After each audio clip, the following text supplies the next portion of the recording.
Olá, Deus abençoe. Mais uma vez nós temos o privilégio de estarmos envolvidos com a palavra de Deus. São tantos envolvimentos nos nossos dias. Eu sei que você trabalha, tem família, tem seus afazeres, mas que prazer poder tirar um tempo do nosso dia, dessa nossa segunda-feira à noite, para nos envolvermos com a palavra de Deus. Eu gostaria de trazer algo aqui baseado em Apocalipse capítulo 2, na carta de Jesus Cristo, porque o Apocalipse é exatamente isso, a revelação de Jesus Cristo que ele deu a João para entregar para o seu povo. Em Apocalipse capítulo 2, verso 6, tem um pequeno parágrafo, um pequeno versículo, mas uma mensagem muito grande e que vem se perpetuando dentro da igreja, dentro do evangelho, desde os primeiros dias. Não raro nós detectamos pessoas dentro do convívio, a comunidade chamada igreja, que têm uma visão diferente do que Deus tem daquele povo. Deus olha para esse povo como a sua família. E há alguns olhares como lucro, como multidões para poder político, poder econômico, influência. E isso aqui é para Deus um aborrecimento. Deus se aborrece com esse tipo de visão. Qualquer pessoa que olha para o povo de Deus, a própria palavra de Deus mostra que Faraó olhava para o povo de Deus como um poder econômico. Eu tenho muitos escravos, posso fazer o que eu quiser e esse povo não me custa nada. Moisés olhava para o povo de Deus como sendo a maior graça, como sendo especiais, um tesouro a ponto daquele homem colocar a sua popularidade, oportunidade. Ele se desfez de tudo isso para caminhar com aquele povo de Deus. Olha como Deus aborda esse assunto. Em todas as cartas às 7 igrejas, existe um elogio, existe uma advertência, existe uma cobrança. E aqui Deus está falando com essa parte da era da igreja que manteve-se fiel. Ele disse assim: tens, porém, isso. Algumas coisas haviam acontecido, perderam o primeiro amor, mas alguma coisa tinha restado de essência naquele povo. Ele disse: tem, porém, isso, que aborreces as obras dos nicolaítas, as quais eu também aborreço. Deus aborrece-se com esse tipo de atitude. Olhar para o povo de Deus como o que nós estamos vendo nos nossos dias, e é muito dito aí nas redes sociais, né? Fazendo o povo de massa de manobra, alguns chamam de gado, e infelizmente essa é a visão de muitos políticos, essa é a visão dos grandes dominantes, e essa também é a visão de lideranças religiosas. E no caso das lideranças religiosas, eles são chamados de nicolaítas. Eu quero conectar Apocalipse capítulo 2, verso 6, com Apocalipse capítulo 6. Na abertura do primeiro selo, verso 1, nós lemos assim: e havendo o cordeiro aberto um dos selos, olhei e ouvi um dos 4 animais que dizia, como que em voz de trovão: vem e vê. E olhei, e eis um cavalo branco, e o que estava sentado sobre ele tinha um arco. Esse arco é uma arma de guerra. E foi-lhe dada uma coroa, e saiu vitorioso e para vencer. Mas observe aqui, ele tinha um arco, que é um instrumento de guerra, uma arma de guerra, mas ele não tinha a munição, que são as flechas. Como é que ele sairia vitorioso e para vencer? Ele precisava aqui de uma habilidade de conquista muito grande. Mas essa habilidade já estava demonstrada na cor da sua cavalgadura. Olhei, vi um dos animais que dizia, como que em voz de trovão: vem ver. E eis um cavalo branco. Agora, se nós conectarmos essa escritura, guarde na sua mente um cavalo branco. E nós vamos a São Mateus, capítulo 24.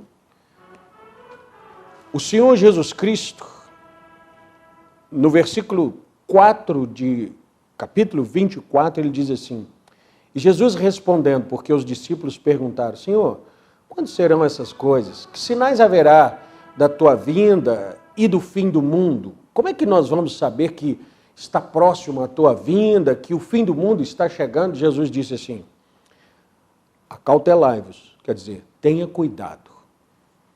Eu vou voltar, o fim do mundo vai acontecer, mas tenha cuidado para que ninguém vos engane. Por quê? Porque muitos virão em meu nome. Alguém vai vir primeiro, parecendo comigo, trazendo o meu nome, e enganarão a muitos, dizendo: eu sou o Cristo. Se ele tinha um arco, mas esse arco não tem munição, ele precisava de uma outra estratégia de conquista. Qual é a estratégia dele?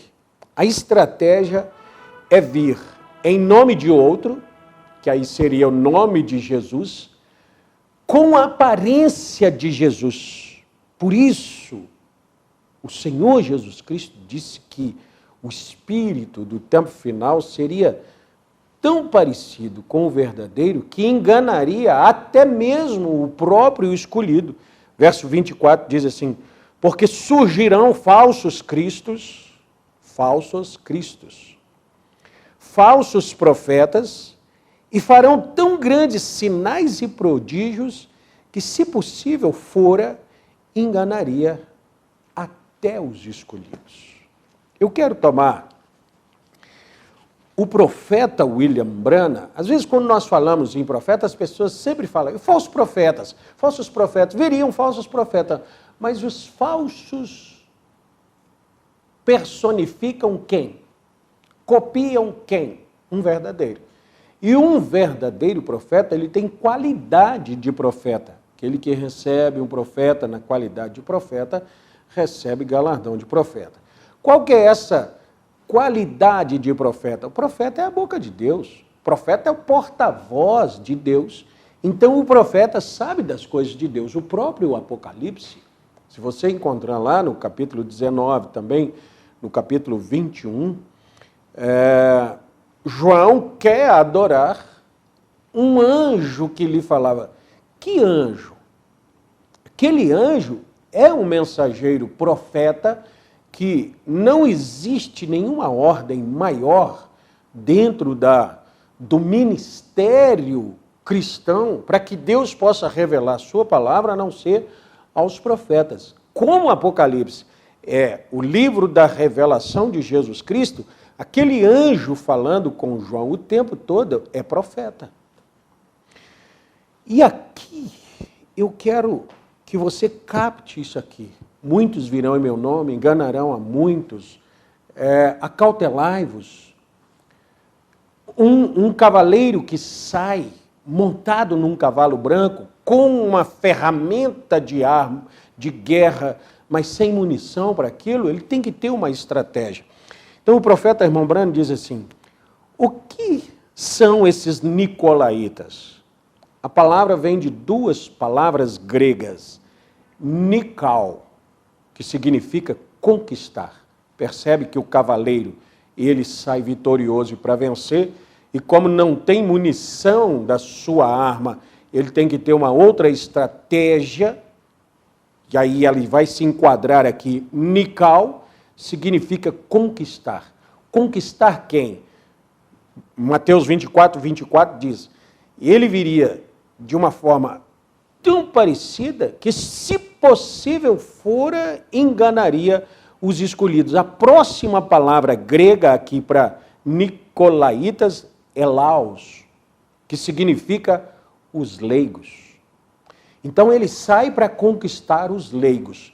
Sabe o que Deus está fazendo agora, através do ministério profético na terra? É tirando a condição leiga do seu povo. Por isso que não é possível enganar os escolhidos, porque a palavra vem, Deus abre o entendimento do seu povo, um profeta vem para revelar a palavra de Deus, e essa revelação é conhecimento, e esse conhecimento neutraliza essa característica leiga. Se alguém disser assim, por exemplo, nós vamos, o senhor poderia pegar aquela arma automática ali e municiar essa arma? Eu diria, olha, eu sou leigo nesse assunto, eu não conheço. Sou leigo em quê? Em preparação de arma, eu não tenho nada. Mas você não poderia tomar um vigilante, um policial, e pedir para ele e ele dizer assim, eu sou leigo. Como você é leigo, se trabalha nessa função. Você é obrigado a saber. Um cristão, no último dia, ele não pode ser leigo. Ele é obrigado a saber as astúcias de Satanás. Só que o mundo religioso não está envolvido em conhecer a Deus e ao inimigo. Eles estão correndo atrás de benefícios e coisas. Aí nós temos na política o que nós acabamos de dizer, essa questão do gado, da massa de manobra, porque o povo não quer nem saber por que está ali. Mas não é exatamente essa característica dentro das igrejas. As igrejas estão abarrotadas de pessoas que não querem nem saber por que estão ali. Só vieram por causa de uma oferta. Tem aí os ditados, né? Ainda que seja um pão com salame, mas o povo está ali. O que você está fazendo? Protestando, o que? A PEC 10, mas o que é isso? Sei lá. O que você está ganhando com isso? As igrejas estão lotadas de leigos por opção. Leigos porque querem. Porque Deus tem enviado um profeta nos últimos dias, um ministério nos últimos dias, para tirar essa condição, essa ignorância das pessoas e fazer delas sábios, conhecedores de Deus, da sua palavra, conhecedores do inimigo, porque essa é uma grande estratégia. Então veja, nosso tempo aqui vai acabando tão rápido, mas nós vamos voltar nesse assunto nos próximos vídeos. Laos, que significa leigos. Na realidade, alguém estava fazendo algo naquela igreja primitiva que estava conquistando os leigos. E se os leigos estavam sendo conquistados, então deve ter sido alguma autoridade lá fazendo isso. O que é que Deus aborrecia e estava acontecendo naquela igreja?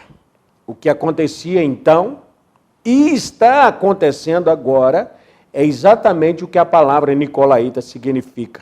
O povo estava, de certo modo, sendo sujeito de uma forma que era completamente contrária à palavra de Deus.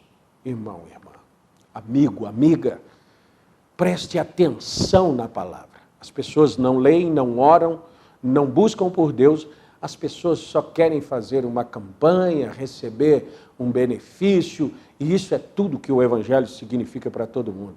Mas Satanás está montado num cavalo de engano, porque ali na abertura dos selos, ele troca de cavalgadura, mas a unção, ela não deixa de existir para que venha outra, ela se mistura, e você vai encontrar que a cor do quarto cavalo, ele é pálido, baio, amarelo, que foi a junção das outras três cores, que foram branca, vermelha e preta, resultando numa mistura baia chamada morte. Há esse engano aqui fora, mas Deus, em todas as saídas de um cavaleiro, saiu uma voz de um querubim, saiu uma voz de um ser vivente, advertindo o povo de Deus, trazendo o povo de Deus para o esclarecimento das ações de Satanás. Saiu um leão lá atrás lutando pelo Evangelho, saiu um boi, um animal de trabalho e sacrifício, saiu um homem com astúcia, com inteligência, e saiu por último uma águia voando, com um olhar penetrativo, com condição de subir às alturas, tirando o povo de Deus dessa atmosfera de ameaças e de problemas e de políticas religiosas e todas essas astúcias do inimigo, e elevando esse povo a uma posição mais alta que pode ver o que já foi, o que é e o que será. Que Deus te abençoe, medite nessas palavras. Se você ainda não é inscrito no nosso canal, se inscreva, compartilhe esse vídeo, deixe o seu gostei aí, porque nós temos o objetivo de alcançar mais pessoas, de tirar as pessoas dessa laicidade, dessa ignorância, para colocá-las dentro da revelação de Jesus Cristo. Deus abençoe. Até o nosso próximo vídeo, se Deus quiser.